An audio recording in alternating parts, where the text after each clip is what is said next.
દક્ષિણ ગુજરાતમાં મેઘાવી માહોલ વચ્ચે નુકસાની અપાર છે।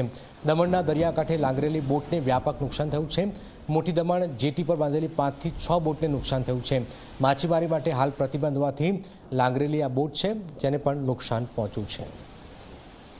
દક્ષિણ ગુજરાતમાં આવેલા ભારે વરસાદના સમયે વરસાદે અને વાતાવરણે કેન્દ્ર શાસિત પ્રદેશ દમણમાં પણ ખાનાખરાબી સર્જી છે। આપ જોઈ શકો છો હાલમાં દમણ એટલે કે મોટી દમણના જે જેટી છે ત્યાં વિવિધ આજે કાટમાળ જોવાઈ રહ્યો છે વિશાળ બોટનો।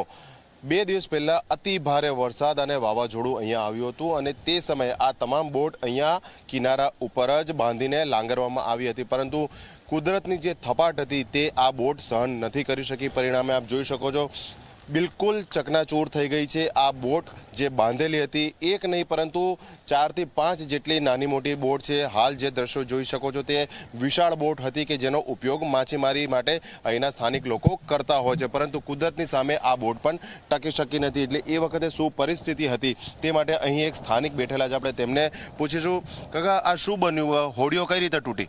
આ તળાવ આવી જાય એટલે આ બાજુ લંગર તૂટીને આવી। કેટલી હોડીઓ હતી? હોડી બધી હવે બીજી કેટલી હતી પણ આ 4, 5, 6 હોડીઓ છે।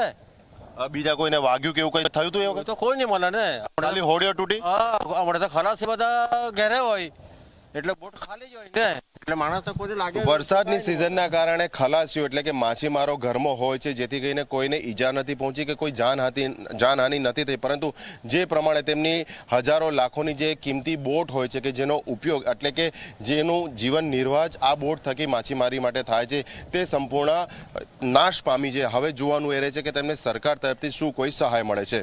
દમણથી કેમેરા પર્સન ઉમેશ પરમાર સાથે અર્પણ કાયદાવાલા, ઝી મીડિયા।